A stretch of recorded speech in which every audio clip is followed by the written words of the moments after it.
ইসলাম শিখিয়েছে শেষ নিঃশ্বাস পর্যন্ত তোমাকে লড়ে যেতে হবে। এই পৃথিবীতে কেউ কাউকে জায়গা করে দেয় না, জায়গা করে নিতে হয়। এই পৃথিবীটা, the life is not a bed of roses, এটা ফুল বিছানো কোনো ফুল সজ্জা নয়, এটা কণ্টকাকীর্ণ। কেউ আপনার স্পেস করে দিবে না, কেউ আপনাকে সুযোগ করে দিবে না, কেউ আপনার জায়গা করে দিবে না, বরং আপনি জায়গা করে নিলে টাইনা নিচে নামা। কথা বলেন। এজন্য কখনো অলসতাকে স্থান দেয়া যাবে।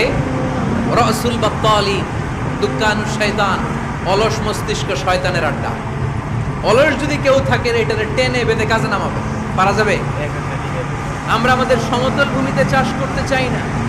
মালয়েশিয়াতে একটা এলাকা আছে ক্যামেরুন হাইল্যান্ড, ওরা পাহাড়ের মধ্যে চাষাবাদ করে গোটা মালয়েশিয়ার খাদ্যদ্রব্যের অভাবকে মুক্ত করে দিয়েছে।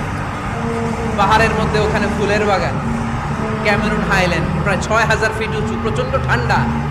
এই ঠান্ডা পাহাড়ে হিল ট্রাক্স এরিয়াতে মালয়েশিয়ার এই ক্যামেরুন হাইল্যান্ডে ওখানে আছে ফুলের বাগান, আছে ফলের বাগান, আছে চায়ের বাগান, ওখানে মধুর চাষ হয়, ওখানে শাকসবজি চাষ হয়, ওখানে অনেক কিছু চাষাবাদ হয়। ওই ফলমূল শাকসবজি দিয়ে গোটা মালয়েশিয়ার 14টা স্টেটে যত শাক সবজি ফলমূল লাগবে ওরা আঞ্জাম দেয়।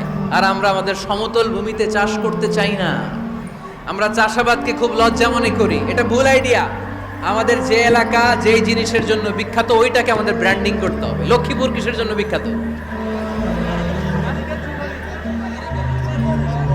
নারিকেল সুপারি। নারিকেল সুপারি যে পৃথিবীর কত মানুষ, ইন্দোনেশিয়ান লোকেরা মুড়ির মতো খায় নারিকেল আর সুপারি।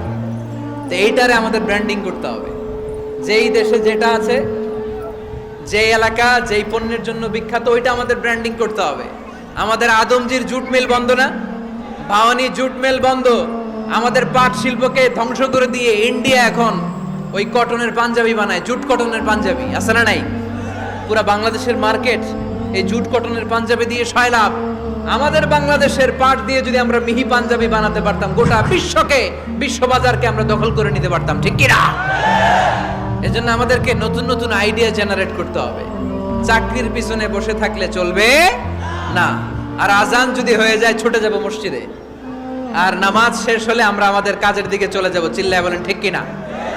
যেটাই করবো আমরা ভালোভাবে করব, কাজ করে খেতে হবে। কাজে লজ্জা নেই, লজ্জা হচ্ছে অলসতায়। লজ্জা কিসে? আজকের আলোচনা থেকে এটা মুখস্থ করে নিতে হবে। কাজে লজ্জা নেই। লক্ষ্মীপুরের ইয়াংস্টারেরা শ্রমে লজ্জা নেই, পরিশ্রমে লজ্জা নেই, লজ্জা অলসতায়। লজ্জা কিসে? আরো জোরে। নবীরা কি এমনি এমনি বসে বসে খাইছে? কঠিন পরিস্থিতিতেও নবীরা পরিশ্রম করে উপার্জন করা লেগেছে, ঠিক কিনা? সাইয়েদনা মারিয়াম আলাইহিস সালাম, যার নামে আল্লাহ তাআলা কোরআনে একটা সূরা দিলেন, উনি পৃথিবীতে এমন একজন মহিয়সী নারী, যেই নারীর গর্ভে, যেই নারীর পেটের ভেতরে স্বামীর স্পর্শ ছাড়া সন্তান দিয়েছে কে? সাইয়েদনা ঈসা আলাইহিস সালাম পেটে আসলেন। মারিয়াম আলাইহিস সালাম লজ্জা পেলেন। হায় হায়, কেমন করে এলাকাবাসীদের কাছে আমি আমার মুখ দেখাবো? বিয়ে করি নাই, স্বামী নাই, বিয়ে হয় নাই, স্বামী নাই, কিন্তু পেটে সন্তান চলে এসেছে। হায় হায়, এলাকায় কেমনে মুখ দেখাবো? লজ্জায় পড়ে মারিয়াম আলাইহিস সালাম এলাকা থেকে চলে গেলেন। কি অবাক করা কাণ্ড! বাচ্চা ভূমিষ্ঠ হওয়ার জন্য, বড় হওয়ার জন্য 6 মাস 7 মাস লাগে নাই, পেটে বাচ্চা আসার সাথে সাথে বাচ্চাটারে বড় করে দিয়েছে কে? সাইয়েদাতুনা মারিয়াম আলাইহিস সালাম এবার বসে বললেন, বুঝতে আরম্ভ করলেন প্রেগন্যান্সির পেইন উঠেছে। হঠাৎ করে পেট থেকে বাচ্চা ভূমিষ্ঠ হয়ে যাওয়ার পরে উনি কাঁপতে আরম্ভ করলেন। ক্ষুধার চোটে খাবার কিছু নাই, সামনে ঝর্ণা, উপরে একটা খেজুর গাছ। সাইয়েদনা ঈসা আলাইহিস সালামকে কোলে নিয়ে মারিয়াম আলাইহিস সালাম মনে মনে ভাবে, হায় রে, কেউ যদি একটু খেজুর পেড়ে দিত, এই ক্ষুধার মুহূর্তে আমি খেজুর খেয়ে পেটের ক্ষুধা নিবারণ করতাম। রব্বুল আলামিন মারিয়ামকে উদ্দেশ্য করে আয়াত নাজিল করে দিলেন, ওয়া হুজ্জি ইলাইকি বিজিযইন নাখলাতি তুসাকিত আলাইকি রতবান জানিয়া। কোরআন সাক্ষী, হুজ্জি ইলাইকি বিজিযইন নাখলা, এর মানে হচ্ছে মারিয়াম কেউ পেড়ে দিবে না, একটু কষ্ট করে হাতটা উঁচু করে খেজুরের ডালা ধরে ঝাঁকুনি মারো, টস টসে কাঁচা পাকা খেজুর নিচের দিকে পড়বে, তারপর তুমি তুলে খাবে। সুবহানাল্লাহ।